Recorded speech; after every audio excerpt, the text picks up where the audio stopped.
Adam's flesh and Adam's bone sits a Cair Paravel enthroned. The evil time will be over and done. Every writer will insert his symbol and beliefs in the form imagination. And they always do. It is the way of communication, their intuition, their beliefs, and the meaning of life that the way have fed in.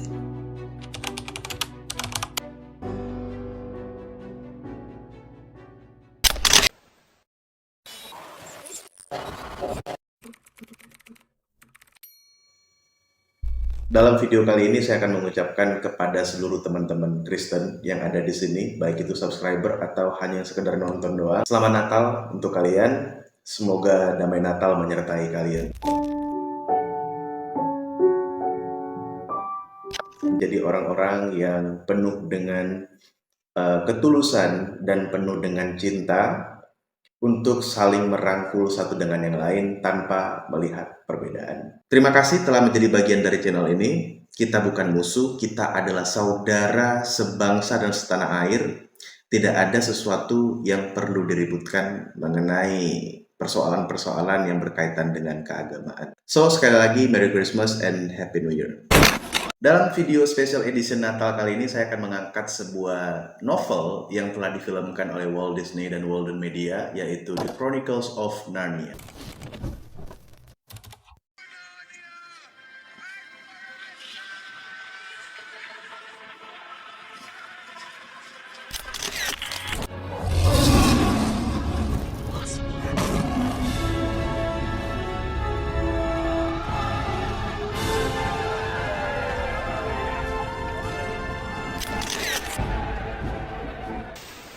Kebetulan memang novel The Chronicles of Narnia adalah novel yang dituliskan oleh seorang teolog Kristen yang sangat taat dan mengalami banyak problematika dalam kehidupannya, hingga pada akhirnya seorang itu memutuskan untuk menjadi seorang teolog Kristen. Penulis dari The Chronicles of Narnia bernama C.S. Lewis. Saya memiliki semua buku dari The Chronicles of Narnia, bahkan ini adalah edisi sampul pertamanya untuk di Indonesia atau Asia Tenggara kalau nggak salah. Yaitu ini dia, buku pertama The Chronicles of Narnia, The Magician Nephew. Kemudian yang kedua ada The Lion and the Witch and the Wardrobe, ini dia. Kemudian yang ketiga ada The Horse and His Boy.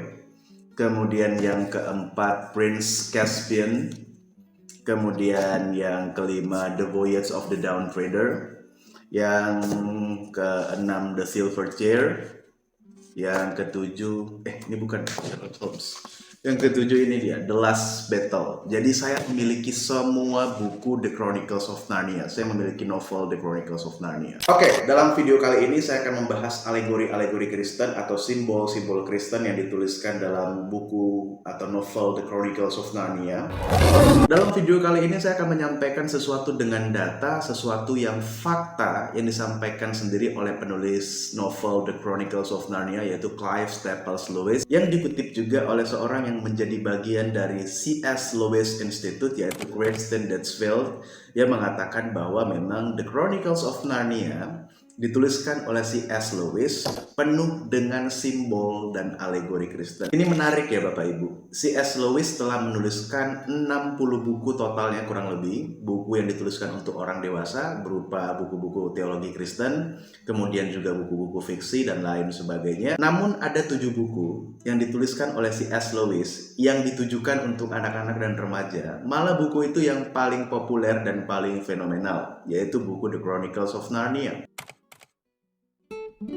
The Chronicles of Narnia adalah novel yang ditulis oleh seorang penulis bernama Clive Staples Lewis. Seorang penulis yang sangat berpengaruh di Britania Raya. Pernah menjadi salah satu mahasiswa di Universitas Oxford, Inggris. Seorang teolog Kristen dan berteman baik dengan penulis yang berasal dari Inggris bernama J.R.R. Tolkien, yang menuliskan novel yang hampir mirip dengan The Chronicles of Narnia, yaitu The Silmarillion, The Hobbit, and the trilogy The Lord of the Rings. Clive Staples Lewis atau yang dikenal sebagai C.S. Lewis, seseorang yang memiliki kemampuan literasi sastra yang luar biasa. Pemahamannya akan mitologi tidak perlu diragukan lagi. Mitologi Nordik, mitologi Yunani, kemudian juga mitologi Mesopotamia dan lain sebagainya. Beliau menguasai literasi mitologi dengan sangat baik. Seorang sastrawan yang juga merangkap sebagai seorang teolog. Jadi memang C.S. Lewis adalah murni seorang akademisi yang sangat tertarik dengan bidang sastra dan juga sejarah-sejarah atau mitologi dunia. Kemudian pada akhirnya beliau memilih menjadi seorang teolog Kristen. Nah, mengenai hal ini nanti saya akan jelaskan di segmen berikutnya. Selanjutnya, tentu sebagai seorang teolog Kristen, C.S. Lewis adalah seorang ahli dalam menafsirkan penerjemahan Alkitab Kristen. Lewis lahir pada tahun 1898 dan wafat pada tahun 1963 karena gagal ginjal. Jadi beliau pernah mengalami masa-masa sulit dalam hidupnya dan menjadi salah satu akademisi saksi sejarah di dunia. Dia lahir sebelum Perang Dunia Pertama dan meninggal sesudah Perang Dunia Kedua.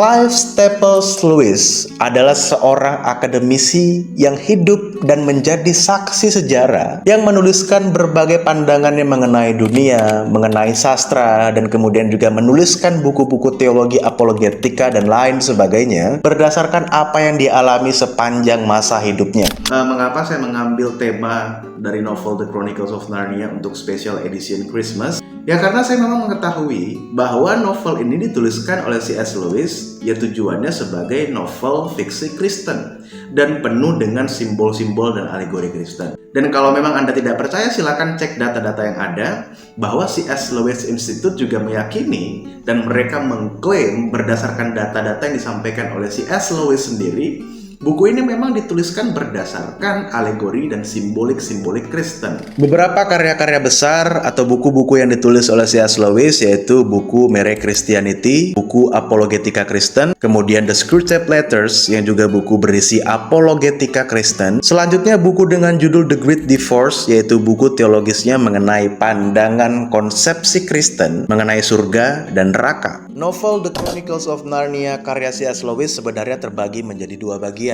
Yang pertama yaitu The Chronicles of Narnia The Space Trilogy dan yang kedua adalah The Chronicles Narnia The Last Battle. Dan masing-masing novel memiliki alegori Alkitab yang disisipkan oleh Clive Staples Lewis. C.S. Lewis sendiri dulunya adalah seorang ateis. Dia tidak percaya dengan keberadaan Tuhan karena mengalami traumatik kehidupan yang sangat berkepanjangan. Pada saat usia 9 tahun, dia kehilangan ibunya yang meninggal karena kanker. Kemudian dia dibawa untuk tinggal di sebuah asrama. Dia pernah dinyatakan sakit jiwa karena masalah mental yang mengganggunya. Kehilangan ibunya pada saat usianya masih kecil. Kemudian ayahnya tidak peduli sama sekali dengan dia. Dan terakhir, pada saat dia dewasa, dia kehilangan istrinya yang bernama Joy hanya setelah beberapa tahun dia menikah. Sebuah peristiwa dan perjalanan hidup yang sangat-sangat menyedihkan yang pernah dialami oleh C.S. Lewis. Hal itulah yang pada akhirnya mengubah pola pikir C.S. Lewis. Kemudian terjadi Perang Dunia Pertama, C.S. Lewis mendaftarkan diri menjadi seorang prajurit untuk ikut berperang. Hingga pada akhirnya dia selamat daripada perang. Dan selanjutnya setelah selesai masa perang, dia kembali ke asrama dan kuliah di salah satu universitas di Inggris yaitu Universitas Oxford. Disitulah dia bertemu dengan salah seorang penulis yang sangat fenomenal juga, yang menuliskan novel The Silmarillion, The Hobbit, and the Trilogy The Lord of the Rings, yaitu J.R.R. Tolkien.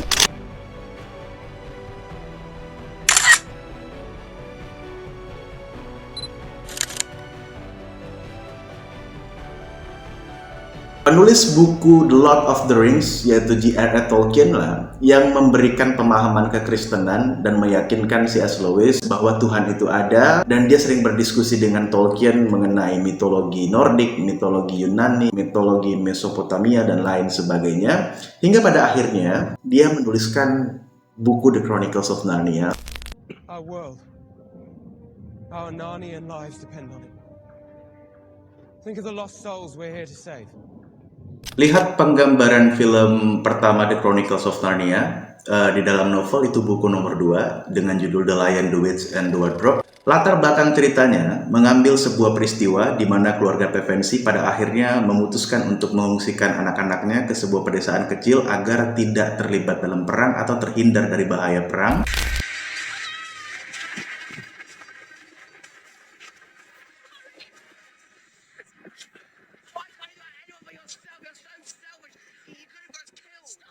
Mereka diungsikan ke sebuah pedesaan kecil di mana mereka memulai petualangannya di situ. Mereka masuk ke dunia Narnia melalui sebuah lemari.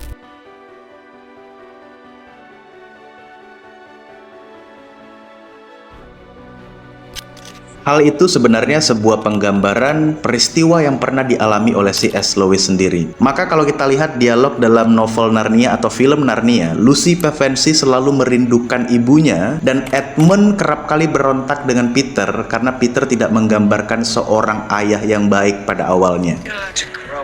Shut up! You think you're dumb? You're not!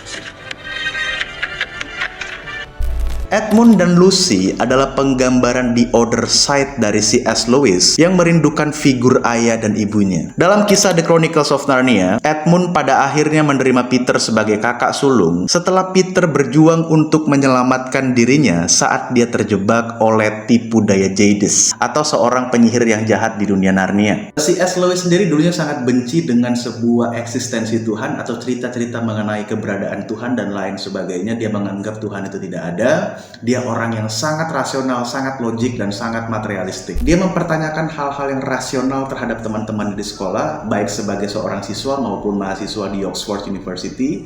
Dia mempertanyakan eksistensi Tuhan kepada orang-orang yang percaya kepada Tuhan. Salah satu faktor kenapa Lewis bersedia untuk ikut dalam perang dunia, karena dia ingin mengakhiri hidupnya dengan mulia. Mati dalam perang, setidaknya ada yang dia perjuangkan dalam hidupnya. Namun kenyataan berkata lain. Dia hidup dan tidak mengalami cacat sama sekali setelah ikut dalam berperang. Kenyataan pahit kembali terjadi dalam hidupnya setelah dia ikut berperang pada perang dunia. Pada saat dia terbaring di rumah sakit, dia berharap ayahnya datang untuk menjenguknya. Tetapi ayahnya tidak kunjung datang. Kepedihan hati yang dialami oleh C.S. Lewis itu menghancurkan figur dari seorang bapak yang selama ini diidam-idamkan oleh dia. Dalam sebuah pernyataan yang disampaikan di C.S. Lewis Institute, C.S. Lewis pernah bercerita kepada mereka, dia pernah berada dalam sebuah bus dan tiba-tiba terjadi peristiwa mengerikan, yaitu cuaca ekstrim badai salju terjadi saat itu. Dia ketakutan, kedinginan, dan berpikir akan mati pada hari itu. Bahkan hatinya yang sedingin es, yang selama ini menolak eksistensi Tuhan, seketika menggerakkan pikirannya untuk meminta pertolongan Tuhan. Dia mengalami sebuah transisi rohani yang tidak bisa dia jelaskan. Dia menyatakan, okay, I believe you. I know you live. Forgive me, God. Forgive me. I believe you. Kemudian ada suara yang terdengar oleh C.S. Lewis yang mengatakan, I chose you, Lewis. I chose you. Hal itu menjadi transisi kerohanian yang dialami oleh C.S. Lewis dalam hidupnya. Peristiwa yang terjadi pada saat itu terus menghantui pikiran dari C.S. Lewis. Apalagi pernyataan yang disampaikan, I chose you, Lewis. Hingga pada akhirnya Lewis memutuskan untuk berdiskusi dengan sahabatnya, yaitu J.R.R. Tolkien, seorang penulis novel yang saya katakan tadi menulis buku trilogi The Lord of the Rings. Pertemuan dengan J.R.R. Tolkien lah yang pada akhirnya merubah semua cara pandang Lewis akan dunia dan kekristenan.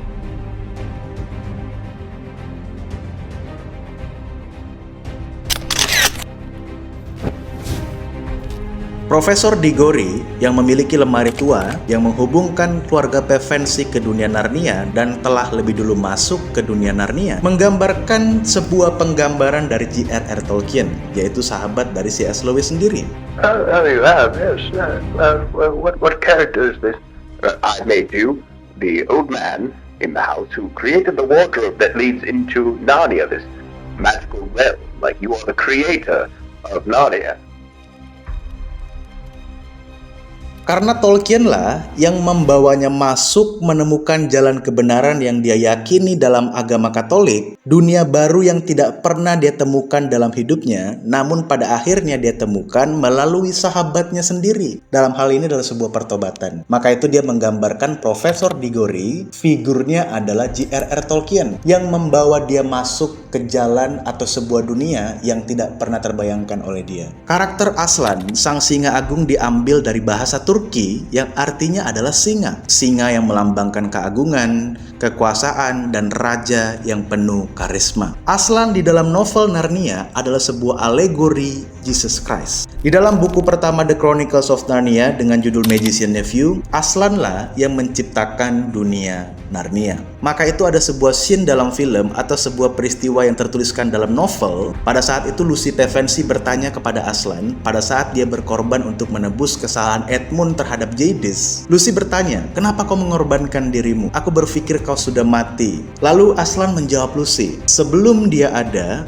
aku sudah ada. Dan dia tidak mengetahui apapun tentang dunia ini karena aku ada saat dunia ini diciptakan. Saat aku berkorban untuk dosa yang tidak kulakukan, maka meja batu akan terbelah. Karena sebuah pengorbanan darah suci yang tidak melakukan kesalahan, namun dia mau menebus dosa yang tidak dia lakukan, hal itu mengakibatkan the stone table pada akhirnya terbelah."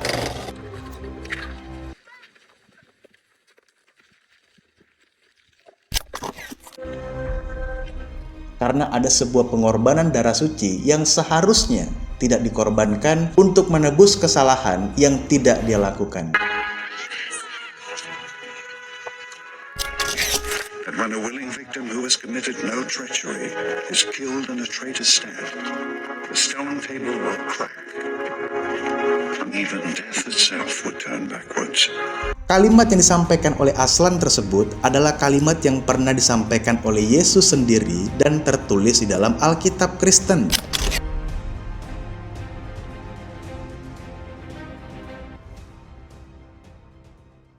Stone table yang terbelah itu adalah sebuah alegori dan simbol kekristenan di mana Yesus mengorbankan dirinya di atas kayu salib, di atas bukit Golgota.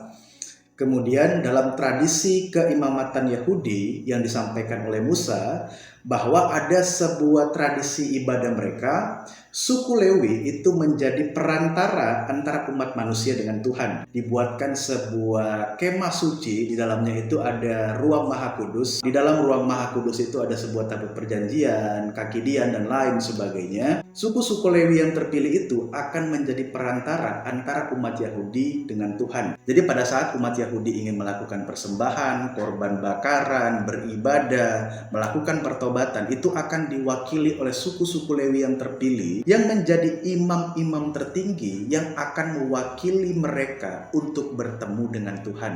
Salah satunya adalah penebusan dosa, korban bakaran, persembahan, dan lain sebagainya. Imam-imam Lewi yang terpilih ini akan masuk ke dalam ruang Maha Kudus dan menjadi perantara antara mereka dengan Tuhan.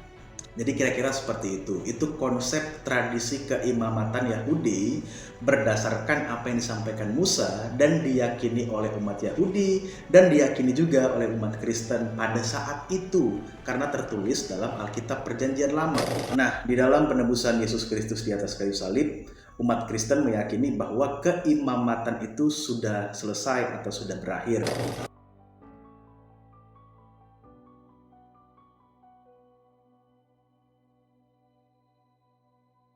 Tidak ada perantara lagi melalui Imam Lewi dan lain sebagainya, melainkan perantara itu adalah Yesus yang menjadi perantara antara Tuhan dengan dia dan umat manusia. Jadi penggambarannya, Yesuslah yang menjadi perantara antara umat manusia dengan Allah Bapa.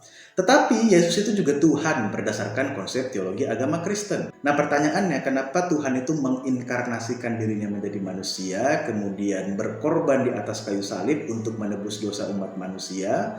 Kan dia maha kuasa dan lain sebagainya. Saya sendiri memiliki jawaban sebenarnya, tapi saya rasa tidak etis untuk menyampaikan hal itu karena ya, itu saya menghargai konsep teologi agama Kristen dan silakan Anda mencari referensi masing-masing. Nah, silakan Anda mencari sendiri mengenai pemahaman itu. Saya memiliki pemahaman pribadi dan saya nggak mau sampaikan itu nanti terlalu sensitif. Jadi ya silakan, itu urusan kalian masing-masing. Saya menghargai konsep teologi agama masing-masing. Ya intinya seperti itulah. Kalau kita bahas lebih dalam lagi nanti bisa sangat panjang, dan dalam kuliah ini udah materi berapa SKS, kira-kira seperti itu ya. Jadi ya udahlah, nanti Anda cari sendiri bagaimana kelanjutannya. Saya hanya memberikan sedikit clue-clue saja kepada Anda. Karena saya merasa bahwa saya bukan orang yang tepat, saya bukan orang yang mengetahui segala hal. Saya menghargai semua konsep teologi agama masing-masing berdasarkan apa yang diyakini oleh orang-orang yang ada di Indonesia. Nah, kenapa harus ada pengorbanan dan penebusan dalam konsep agama Kristen? Mungkin orang Kristen kebanyakan itu mengutip apa yang disampaikan oleh beberapa rasul kalau manusia telah berdosa dan kehilangan kemuliaan Tuhan. Tahukah apa Anda artinya? Semua hal ini bermula dari Adam dan Hawa yang jatuh dalam tipu daya sang ular tua. Kemudian Adam dan Hawa saling menyalahkan pada saat mereka ditanya oleh Tuhan mengapa mereka memakan buah pengetahuan itu. Adam menyalahkan Hawa, kemudian Hawa menyalahkan ular, dan ularnya nggak tahu nyalain siapa. Karena emang dia yang menghasut saat itu. Nah, banyak orang yang nggak tahu mengenai hal ini. Korban pertama di dunia berdasarkan konsep teologi agama Kristen, darah yang pertama kali tertumpah itu bukan darah manusia, tetapi darah hewan yang tidak berdosa, tidak bersalah, dan dia harus merelakan dibunuh, dikorbankan agar Adam dan Hawa memiliki kain penutup untuk tubuhnya dan mereka mengetahui berada dalam kondisi telanjang. Maka di dalam film Narnia, alegori yang disampaikan oleh C.S. Lewis menggambarkan manusia dan binatang bersatu dan manusia harus membantu mereka untuk menyelamatkan dunia Narnia. Karena di dalam Alkitab Perjanjian Lama, berkali-kali hewan digunakan manusia sebagai korban bakaran atau korban persembahan. Sementara hewan-hewan ini tidak bersalah dan mereka harus merelakan dirinya atau nyawanya dikorbankan untuk sesuatu yang tidak pernah mereka lakukan. Kematian pertama di bumi berdasarkan konsep teologi agama Kristen terjadi karena pembunuhan dengan dasar iri hati. Inilah kenapa Edmund membenci Peter dan berusaha agar Peter itu dibunuh dan digantikan dengan dirinya. Peter will be king too. No! No! But a king needs servants. Ini adalah sebuah alegori simbol kekristenan menceritakan mengenai Kain dan Habel. Kematian pertama di bumi di dalam versi Alkitab itu bukan karena usia atau penyakit yang diderita oleh manusia, tetapi pembunuhan saudara kandung, saudara satu daging. Kain membunuh Habel dengan dasar iri hati. Alasannya karena persembahan Kain tidak diterima oleh Tuhan, sementara persembahan Habel disukai oleh Tuhan. Zaman dulu diyakini dalam konsep teologi Kristen, mempersembahkan korban bakaran adalah hal yang disukai oleh Tuhan sebagai sebuah bentuk pengabdian, ketaatan, dan bagian dari cara untuk menutupi dosa yang mereka lakukan sepanjang hidupnya. Kenapa korban Kain tidak diterima dan korban Habel diterima? Karena Kain mempersembahkan korban kepada Tuhan dengan tidak sepenuh hati atau bersungut-sungut.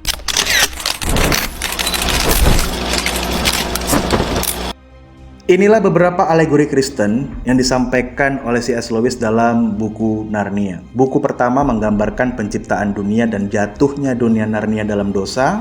Itu adalah alegori jatuhnya Adam dan Hawa ke dalam dosa. Buku kedua, alegori penebusan Yesus terhadap dosa manusia. Karena penggambaran yang disampaikan dalam novel tersebut, ada sebuah figur berang-berang yang mengatakan bahwa sudah ratusan tahun mereka tidak merayakan Natal di Narnia. There was no Christmas in Narnia. No, not for a long time. But the hope that you have brought, Your Majesties, is finally starting to weaken the witch's power. Ini adalah sebuah konsep teologi void century atau abad kekosongan dalam konsep teologi Kristen, di mana after kitab Maleakhi atau setelah kitab Maleakhi itu terjadi void century atau abad kekosongan berdasarkan konsep teologi agama Kristen. Tuhan berhenti berbicara, kenabian telah berhenti dalam ratusan tahun lamanya, mereka berjalan berdasarkan konsep teologinya masing-masing dengan kepercayaannya masing-masing, sehingga diyakini oleh para tafsir Alkitab, kemudian juga diyakini oleh para teolog-teolog Kristen. Masa-masa kelam setelah Maleaki, lahirlah Yesus Kristus sebagai juru selamat untuk menggenapi semua yang dituliskan di dalam Perjanjian Lama. Dari kelahiran Yesus Kristus ini, maka dikaitkan dengan sejarah Natal, di mana Sang Juru Selamat telah datang berdasarkan konsep teologi umat Kristen. Kemudian selanjutnya Pevensie Brother, yaitu Peter, Susan, Edmund, dan Lucy adalah alegori raja-raja terdahulu dan pribadi manusia nyata yang dikombinasi dengan imajinasi Lewis sendiri, yang juga tentunya memasukkan unsur-unsur kekristenan atau simbol-simbol kekristenan. Peter, Raja Agung, melambangkan David atau Daud, muda, kemerah-merahan, bukan seorang tentara, hanya seorang gembala domba miskin. Sama seperti Peter yang ditugaskan oleh orang tuanya dalam pengungsian untuk menjaga adik-adiknya dan tidak pernah berperang sama sekali. Namun Peter berhasil mengalahkan musuh terkuat di Narnia, yaitu Jadis. Selanjutnya, Susan melambangkan manusia lemah lembut yang imannya mudah digoncangkan oleh dunia, seperti Hawa yang tergoda oleh ular tua. Karena faktanya, di dalam buku Narnia, dimulai dari Prince Caspian, The Voyage of the Dawn Treader, dan The Last Battle, Susan mulai berusaha untuk melupakan Narnia. You always knew I'd be coming back here, didn't you? I hope so. I finally just got used to the idea of being in England. You have to be here, aren't you? At last. Dia lebih nyaman hidup di London, hingga pada akhirnya Susan tidak masuk ke dalam jamuan dunia Narnia yang baru. Karena satu alasannya, dia tidak percaya dan dia sibuk dengan dunianya sendiri, yaitu kecantikannya, makeup, dan dia tidak percaya lagi dengan Aslan. Figur daripada Edmund dalam The Chronicles of Narnia memainkan peran yang begitu banyak sekali dalam alegori Alkitab. Menjadi Yudas karena menjual kepercayaannya demi sebuah makanan, menggambarkan Kain yang iri hati, menggambarkan sebuah iman Paulus yang pada awalnya membenci Yesus namun pada akhirnya sangat percaya dengan Yesus. Sama seperti Edmund, dulunya benci dengan Aslan namun pada akhirnya dia percaya kepada Aslan dengan sepenuh hatinya.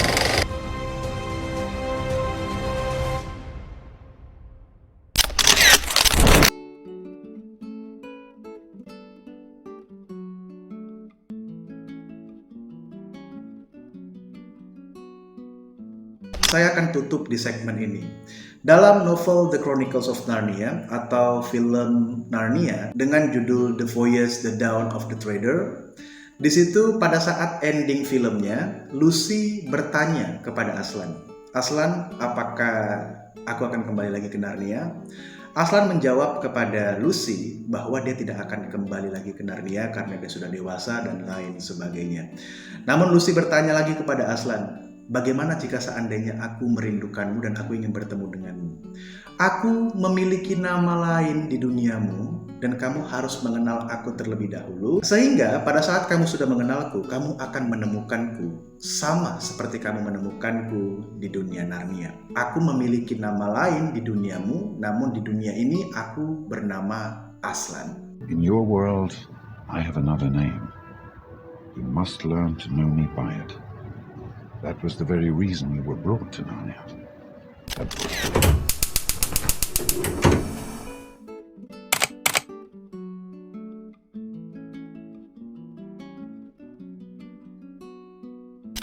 Know me here for a little. You may know me better there. Will we meet again? Yes, dear one. One day.